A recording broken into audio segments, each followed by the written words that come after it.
With Hashem's loving grace, welcome to the Emunah Beams podcast. This is your host, Laser Brody. I'm going to tell you a story that's got to do with the power of a mitzvah, doing a good deed. It really invokes miracles, tremendous miracles. And it's called the mitzvah Highway 34, the miracle of Highway 34. Highway 34, you see below, it's a highway that goes from Ashkelon to Netivot, and it goes by the town of Shderot, by the town of Netivot, and it skirts the Gaza area settlements. Well, one day, family from Bnei Brak, they were driving down Highway 34, and they were way to Netivot, because Netivot, that's where the gravesite of Baba Sali is. Everybody loves to go to Baba Sali. It's a very holy place. Baba Sali was a tzaddik of the previous generation.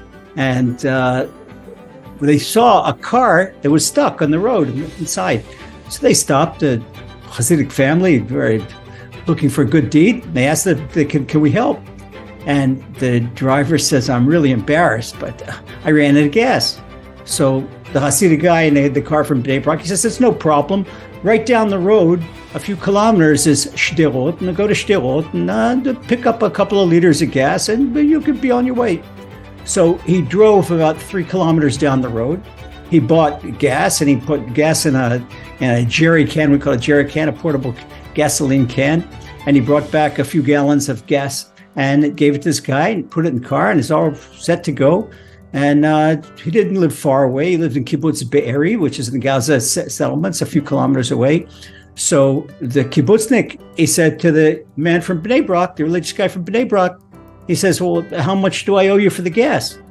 He says, I'm sorry, sir, but I don't sell my mitzvahs. I did a good deed. It's beyond price. There's no price tag for that. That's on the house, and I'm glad to do it, and I'm glad that Hashem gave me the privilege to help a fellow Jew. He says, come here, I want you to see something. So he takes him to the back of the car, and on the back bumper of the car, he's got a bumper sticker, an anti-religious bumper sticker that leftists, it's a famous expression in Hebrew, dos kol dos. In Hebrew, it means that you should run over every religious person you see, run them over. And this is the anti-religious camp. He says, you know something? I was fed by all this. I come from the kibbutz, and we're leftists, and fed with. I never met anybody like you. And in your credit, I'm tearing this bumper sticker off my car. And he tore this bumper sticker off my car because it's obviously propaganda. It's not true. And I apologize for it. And so they exchanged a few words. And before they were on their way, they exchanged telephone numbers. And they became friends. They started keeping contact to one another. So the family in Bnei Brak says, what a nice, this kibbutz family, they're not exposed to much of Judaism.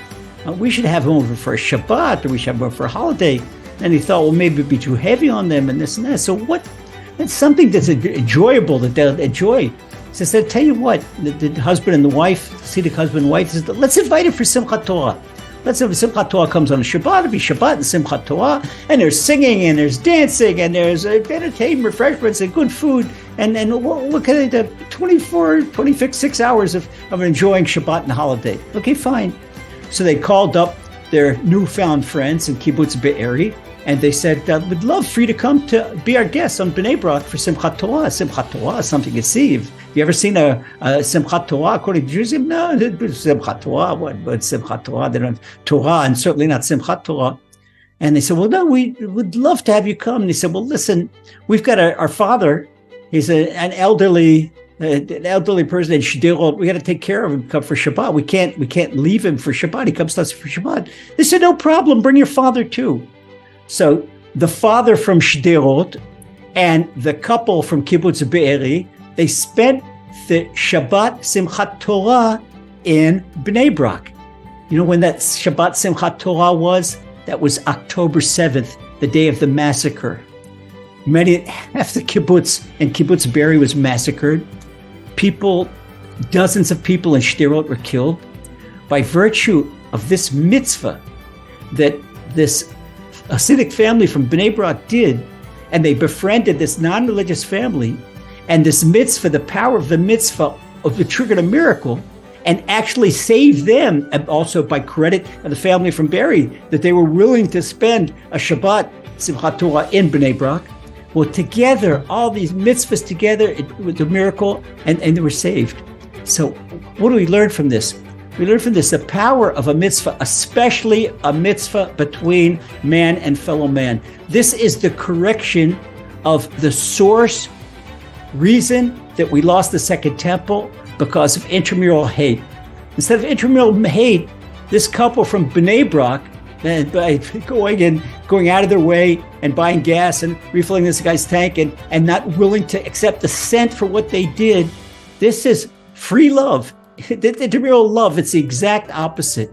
And with deeds like that, we actually bring Mashiach, we save lives, it's miracles.